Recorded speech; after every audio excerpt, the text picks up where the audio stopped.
నిరుపేదలకు అండగా ఉండేందుకు సీఎం కేసీఆర్ ప్రజా సంక్షేమ పథకాలను రూపొందిస్తూ ఆదుకుంటున్నారని నగర మేయర్ సునీల్ రావు అన్నారు. నగరంలోని పలు డివిజన్లలో ఆసరా పెన్షన్ కార్డులు, బతుకమ్మ చీరలను పంపిణీ చేశారు.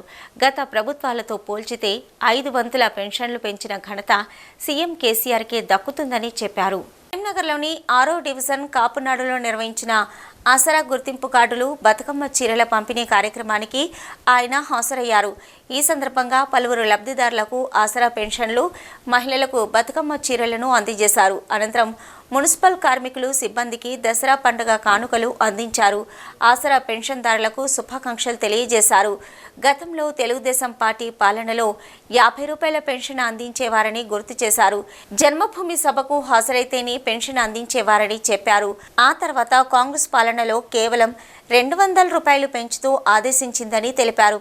ప్రస్తుతం కేసీఆర్ పాలనలో 2000 రూపాయలకు పెంచారని గుర్తు చేశారు. సీఎం కేసీఆర్ పేదలపై సానుభూతితో పెన్షన్ అందించారని చెప్పారు. కానీ సీఎం కేసీఆర్ పెరుగుతున్న ఖర్చులను దృష్టిలో ఉంచుకొని ఏకంగా 5 వంతుల పెన్షన్ పెంచుతూ పేదలకు అండగా నిలిచారని కొనియాడారు. గుజరాత్లో 600 రూపాయల పెన్షన్ అందిస్తున్నారని చెప్పారు. బీజేపీ, కాంగ్రెస్లకు పేదలను ఆదుకునే ఆలోచన లేదన్నారు. కార్పొరేట్ సంస్థలకు 10 కోట్ల రూపాయల రుణాలు మాఫీ చేసిన చరిత్ర బీజేపీదేనని ఆరోపించారు. ఈ కార్యక్రమంలో మేయర్తో పాటు కార్పొరేటర్ కోలా మాలతి, సంపత్, డివిజన్ నాయకులు, కాలనీ వాసులు తదితరులు పాల్గొన్నారు. తెలంగాణ ఏర్పడి తెలంగాణ రాష్ట్ర ప్రభుత్వం కూడా కేసీఆర్ గారి నాయకత్వంలో ఏర్పడిన తర్వాత వారు ఉదారంగా, ఎందుకంటే తెలంగాణ రాష్ట్రం వచ్చింది కాబట్టి ఎవరు కూడా ఇబ్బందులలో ఉండొద్దు, ఎవరు కూడా మరి ప్రభుత్వం వైపు దీనంగా చూసే పరిస్థితి ఉండొద్దనే ఆలోచనతో దాదాపు 36 లక్షల మందికి నెలకు 1000 రూపాయల పెన్షన్ మరి వారు పెంచడం జరిగింది. 200 నుంచి ఒకటేసారి 1000 రూపాయలు చేసింది. అంటే 5 ఇంతలు పెంచి 1000 రూపాయలు పెన్షన్ చేసి మరి వికలాంగులకు 1500 రూపాయలు చేసింది.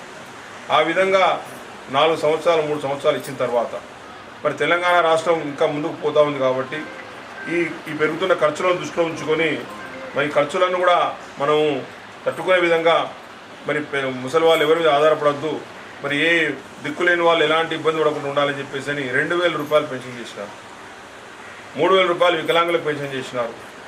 అదేవిధంగా ఒంటరి మహిళ పెన్షన్ భారతదేశంలో ఏ రాష్ట్రంలో లేదు. ఏదైనా కారణాల వల్ల పెళ్లి కాకపోతేనో, పెళ్ళి భర్త నుంచి విడాకులు తీసుకుంటానో, విడాకుల కోసం కోర్టులో కేసులు నడుస్తూ ఉంటానో, పెద్ద మనుషుల ద్వారా పంచాయతీ కాయిదాలున్నా కూడా ఒంటరి మహిళ కింద ట్రీట్ చేసి వాళ్ళు కూడా పెన్షన్ ఇవ్వడం జరుగుతూ ఉంటుంది.